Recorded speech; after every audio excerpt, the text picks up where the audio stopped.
I was asked for a rather strange organisation called The Conversation to write a small piece about. There was an announcement from the National Office for National Statistics about the latest tranche of data on well-being, and The Conversation asked me to write a small explainer about why governments are interested in well-being, which I was delighted 2 days later was picked up by something called Agenda, which has a readership of 2.8 million people, which is kind of good for me as an academic. And I tried to go into some details about why the governments are measuring well-being. And it is a controversial area.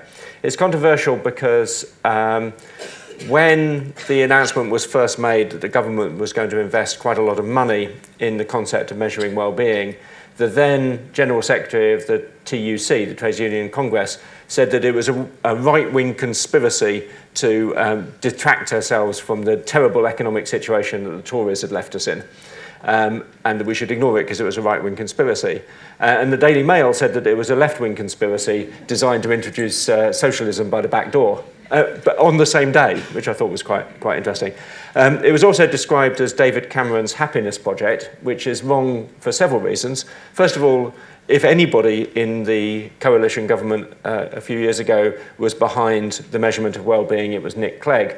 And in fact, it wasn't him at all. It was the World Bank, the Office for Cooperation and Development in Europe, and particularly 3 Nobel Prize-winning economists, Amartya Sen, Nicholas Fitoussi, and Joseph Stiglitz.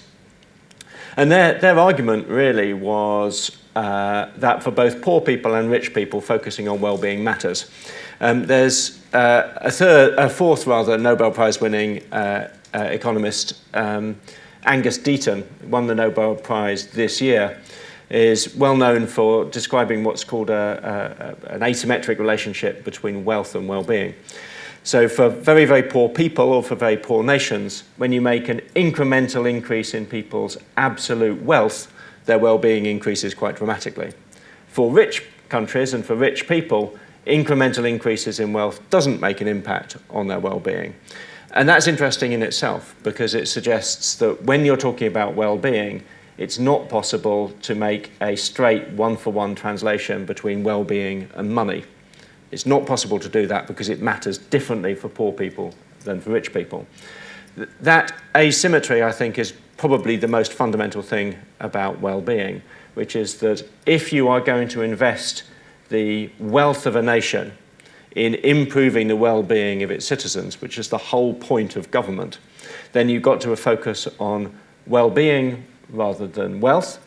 Because if you are in a country like even Britain, but certainly a country like Norway or Switzerland with enormous amounts of money, what you choose to focus on is not necessarily increasing the amount of money that people have because they've already got enough. It's how you're using the money. Conversely, if you're in a country like Chad or Togo, then increasing the amount of wealth available to people makes a very big difference because, for instance, you need to actually use physical resources to buy police forces, healthcare, transport. So this asymmetrical relationship, just in itself, the idea that poverty is terrible for people, but wealth isn't necessarily wonderful for people, is important. It suggests that the purpose of government, the purpose of economies, is to provide people with those things that make life worth living, rather than money itself makes life worth living. What that then means is that in addition to measuring the gross domestic product or the income of citizens in a country, what the government needs to do is pay attention to those things that really matter. So I think that the wellbeing agenda for the World Economic Forum, for government, for David Cameron, is important and valuable and worthwhile. I think it's about those things that matter.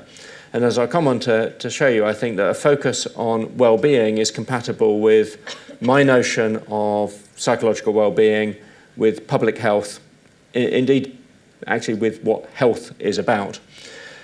So after making that opening statement about well-being, a little bit about kind of the approach that I take, which I suspect is shared by quite a few people in this audience. To start off with, just to put my cards on the table, and the reason for having the backdrop that I had, this is what I believe. This is my view for where we are going, where we should be going for mental health and well-being. I'm trying to get my sort of speaker notes as fluid and brief as possible. So what I believe is that mental health problems are fundamentally social and psychological issues. I believe that we should therefore replace medicalised diagnoses with straightforward descriptions of people's problems. We should radically reduce the use of medication and use it pragmatically rather than presenting it as treatment. And instead, what we need to do is understand how each person has learned to make sense of the world. And as Gita says, to respond to the challenges and adversities in their lives, and then tailor our help to each person's unique and complex needs. We need to offer care rather than coercion, and we also need to establish the social prerequisites for genuine mental health and well-being, and that's where the well-being agenda comes in. I think that my views, our views, are shared. One of the things is to make it clear that we're not in opposition to important players in this world, hence talking about Simon Stevens and Gregor Henderson. So the World Health Organization itself defines health as a state of complete physical and mental and social well-being, and not merely the absence of disease or infirmity. Some of my psychology colleagues have slight qualms about that, because they point out that for very few of us, it's possible to achieve a state of complete physical, mental and social well-being. I certainly don't have it. But the idea of an aspirational statement from the United Nations, from the World Health Organization, is positive. And I think that the UN World Health Organization's definition of mental health is in some ways slightly more useful, where it describes mental health as a state of well-being in which the individual realizes his or her own abilities, can cope with the normal stresses of life, can work productively and fruitfully, and is able to make a contribution to his or her community. Again, I think there are some weaknesses in that I think that a good state of mental health also includes when you're able to cope with abnormal stresses in life, and where people can work more or less productively and fruitfully. And I'm not actually that fussed by people who don't work productively and fruitfully, because I think our society is wealthy enough to look after people who aren't able to work. My point is that the definition of the focus on well-being rather than just the treatment of illness is part of what we're all about, part of what we're supposed to do in the NHS. And one of my colleagues, Margaret Whitehead at Liverpool, very well known in the public health literature for making sure that those individual lifestyle factors, those things to do with the delivery of care by the NHS, are put in a wider context. There is some tension in the well-being world between a purely medical view of health and a well-being view of health. And indeed, one of the lectures I've given in the past to medical students is whether well-being is a component of health, which is kind of what Michael Marmot and the current Chief Medical Officer seem to believe, or whether health is a component part of well-being, which is what the sociologists seem to view it as. And I think that's a mildly interesting question. I think it was a useful thing to throw at medical students. But again, I think that there's a consistency between the idea, even if you take a very medicalised approach to public health, which in some ways Margaret does, that even then, that those things that are purely to do with individual health have to be seen in a context which includes lifestyle factors, but then social and community factors, unemployment, living conditions, work environment, and up to politics and the economy. And then just as a final context to this, this is a very, very complicated diagram taken from a report by the Cabinet Office from about 6 years ago called the Foresight Report. And it was a report into something that they called mental capital, which is another slightly overlapping phrase. And the idea of mental capital was a slightly portmanteau idea, which included the intellectual capacity of the individual. So they were looking at schooling and education, and Britain being a knowledge economy, but also cognitive decline in later life and dementia. And they were looking at policies that the government could adopt in order to protect and enhance our mental capital, but they're also looking at mental capital in terms of well-being, productivity, mental health. And they're again putting the individual constitutional health-related issues of the individual in the context of this wider lifestyle and well-being. But they were also saying that human beings as units of economic productivity have to be seen in this context of well-being. So both from the economic direction and from the health direction, people are converging on well-being. And from the political dimension, I think there's broad agreement that the purpose of government is to use the wealth and the resources of a nation in order to provide for the well-being of its citizens. I guess Donald Trump doesn't agree with that. Donald Trump probably believes that the purpose of government is to leave people to lead their own random lives. But I look not to Donald Trump. Well, I do look to Donald Trump. He makes a mildly entertaining, if quite horrible, TV programme. I don't look to him for government. I look to places like Norway for government, where the purpose of government is to use the resources of the community to provide for the well-being of its citizens. So in that context, for me, why are governments interested in our well-being? I think this is not about interfering in our lives. It's not about setting a social agenda for the actions of individuals. What it's doing is saying that there are policies that we can take that will impact either positively or negatively on our well-being. So when it comes to the Office for National Statistics, they come up with a whole range of indicators. One of the things that I think is important to get across is that there are certain measures of well-being. One that's popular in the Northwest is WebWEMS, the Warwick-Edinburgh Mental Wellbeing Scale, which is a measure of well-being. I think personally it's got its own limitations. It's quite a specific measure of well-being. Other people have produced other measures of well-being. For me personally, I'm not a fan of suggesting that there is a single measure that can capture the well-being of the population or of the individual. And I'm reluctant to see a measure of well-being being used as, for instance, an outcome measure in mental health. Certainly what the Office for National Statistics are doing is they're talking about a dashboard of indicators that we could collect that together and collectively would give an indication of the well-being of the nation in addition to gross domestic product. So what you can see on this, what they call a wheel, is a number of different domains, and you can't actually capture the well-being measurement of the Office for National Statistics in a single slide because it's an interactive website. What you can see here are highlighted 4 questions related to health.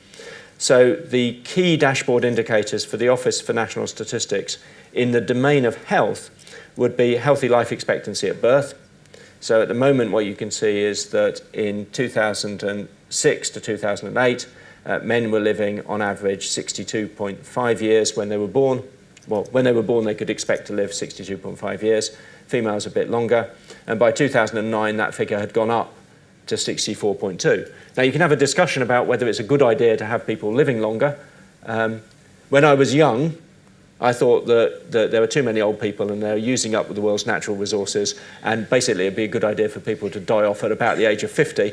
Since it was my birthday two weeks ago, I'm now convinced that 50-year-olds are the future of the contribution to the UK, and that a healthy life expectancy of more than 62 years is a damn good thing.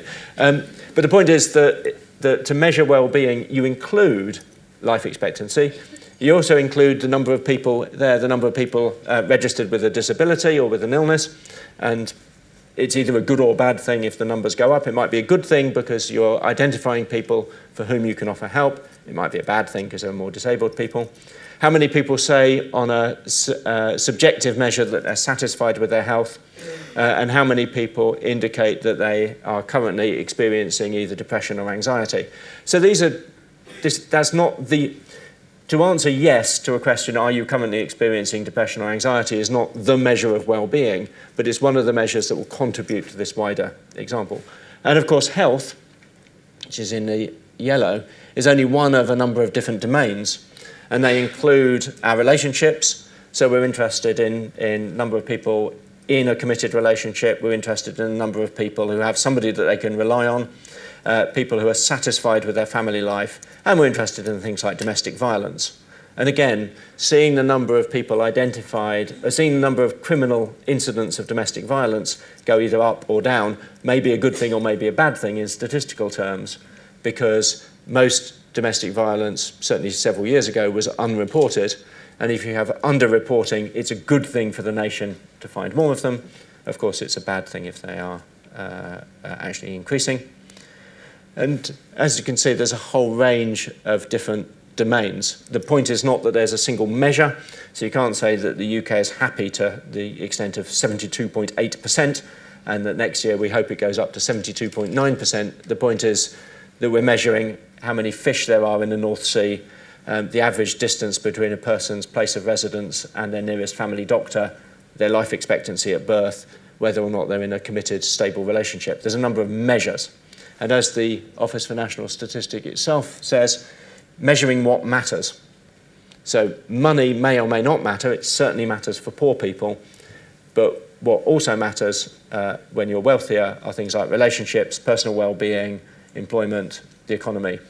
And one of the things just to mention as an area is called governance. And I gave a talk not dissimilar to this in the Institute for Psychiatry in Islamabad in Pakistan about 3 or 4 years ago, because Atif Rahman, one of our colleagues in Liverpool, invited me over to talk to various people in Pakistan. So, because I was a visiting professor, they asked me to give a lecture, and I thought I'd give a nice general lecture, so I gave a well-being lecture, talked about this and said, these are the areas that our Office for National Statistics are including as measures of well-being.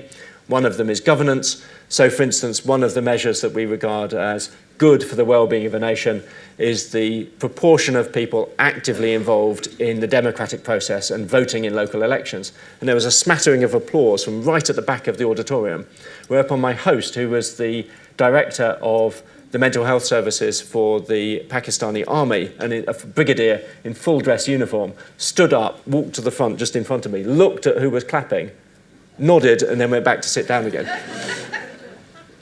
So the point is that the breadth of what constitutes well-being is quite broad. This is not a noddy questionnaire that says, are you happy today? And assuming that that's the outcome. It includes things like how many people are voting in local elections, the point being that full participation in democracy is part of a measure of national well-being. What I'm trying to do is to say that politically I think this is what government should do. I'm not the first person to say that. But this was said by now 4 Nobel Prize-winning economists. It's as the New Economics Foundation says, this is economics as if people and the planet mattered.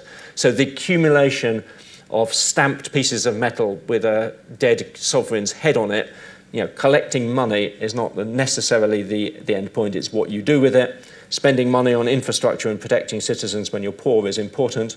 Looking at things like participatory democracy, relationships, stability of family relationships, protecting children against abuse. These things matter when nations are wealthier. And in that mix is embedded, I think, a notion of the role of health and well-being. For physical health doctors, health as an enabler to live the sort of life that you want to live. So that would be about enablement and re-enablement. But for mental health services, again, it's about this definition of mental health as a set of competencies that allow us to live the sorts of lives that give us satisfaction, meaning and purpose. So then, just finally, where does that fit into in terms of how we protect people's mental health? This is very recent. This is March of this year. So hospital staff absences for mental health reasons double. It's our fault, of course, because we did elect a Conservative government. So the idea that we elect a Conservative government and then there's be investment in health and social services, that the most vulnerable in society would be protected and that we would have the sort of value and esteem in our jobs that we expect is, of course, a fiction. You elect a Conservative government, you get a Conservative government. So hospital staff absences for mental health reasons double. I'm allowed to say such things because I work for a university. It's academic freedom. But there's a problem out there. So what does this sort of well-being lens on mental health mean? Well, just to state my cards, again, I go back to the first few slides. This is mental health as more than the absence of illness. It's mental health as part of psychological well-being. It's mental health as part of this wider understanding of what constitutes a good life. And I think that there's some data behind this. Just a couple of slides. This is reports. I just found a general population survey of mental health issues in the community. These are scores, I think, on the SCL-90, I think, from memory. And you can see that most people are reporting very low levels of mental health problems, and the numbers, of course, follow broadly a normal distribution up to people reporting many more problems. This is from a piece of research that I did myself, a slightly different population, because these are people who wanted to study an online course about mental health issues. Very few people scored extremely low on this Goldberg measure of anxiety and depression. Most people scoring somewhere in the middle, and a few people scoring very high. And I'm, as a human being, quite worried about people scoring up on this end. The point is, this is the continuum model of mental health. This is not the case that there are some people who have depression and anxiety, major depressive disorder or anxiety disorder, and the rest of us are free from health. I think this is entirely compatible with the idea, the World Health Organization idea, that health is more than the absence of illness. It's what do we do about people here? What do we do about people here? What do we do about people up here? And although I might just at a point stretch the idea that to talk about being ill, to talk about being unwell, might make some sense if you're up here, I think we've also got a responsibility to look at people here and think about what that means. And so what I thought, especially from the idea of mental health and well-being in the workplace, I wanted to do what's possibly a little bit unfair, possibly unreasonable, but to contrast different perspectives. And I think to an extent many of our colleagues have this sort of idea of mental health and the relationship between mental health and support for people in the workplace, which is the idea that the mental health problems would be distributed something like this, that there's illness and there's normality, and if you're below the threshold for illness, you're just well, and therefore what you should have is, you should have a high quality working environment, but you should manage people's employment appropriately. And while people are well, while people don't have a mental illness, then it's good quality workplace environment, absolutely get a tick point for that, and you manage people's workplaces. When they're ill, then what you need to do is you need to diagnose and then treat their mental illness, and of course you need to maintain a high quality working environment. I think that falters when it comes to the idea of what it means to support well-being, and I think it falters in the case of what we understand mental health issues to be, which is why down here I've labelled it a disease model, and as you can tell from the tenor of my earlier comments, I don't think a disease model really applies in the field of mental health. But we also have a disability model, and when it comes to other issues affecting people's employment, even issues such as mobility or eyesight or hearing, people who've lost limbs and use prosthetics, all sorts of issues to do with disability. We have the Disability Discrimination Act. And what that does is it does two things. It suggests that there is a bit more of a continuum, that many of us, like I think myself, are relatively free from disabilities. Some people are quite severely disabled, but many people have a range of disabilities. And what the Disability Discrimination Act brings in is something bridging the gap, which is the idea of reasonable adjustment. So for people who don't have a disability, you have conventional management and you maintain a high quality working environment.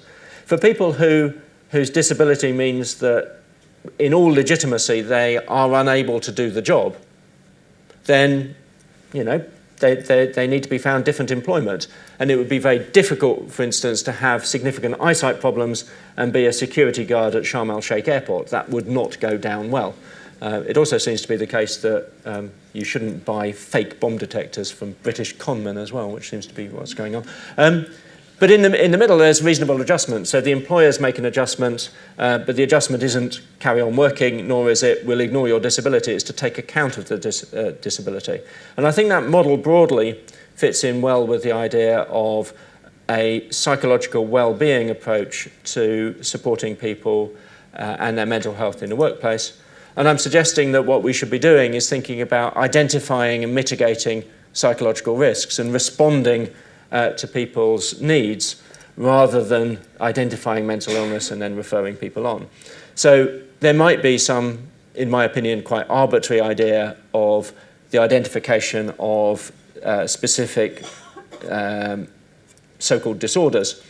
But I'm much more into the idea that what we should be doing is thinking about the reasonable adjustments that we make in the workplace in order to respond to psychological risks and respond to the understandable needs of each individual employee, and that reasonable adjustment would be different for different people and generally on a sliding scale, up to identifying and then responding to specific problems, making referral to appropriate services, or possibly people having extended time off work in order to address those problems.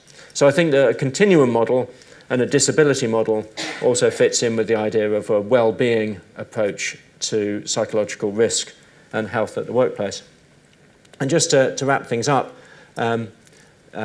because he's a bête noir of mine, a guy called Eric Kandel, who's an American neuroscientist, the idea of comparing a sort of illness model of mental health to a well-being or maybe even disability model of mental health, the idea that diagnoses are meaningful and useful should be, in my opinion, contrasted with, well, certainly in my opinion, diagnoses are unhelpful, but we can and should specify particular problems and issues, and obviously, as I say, that these lie on a continuum.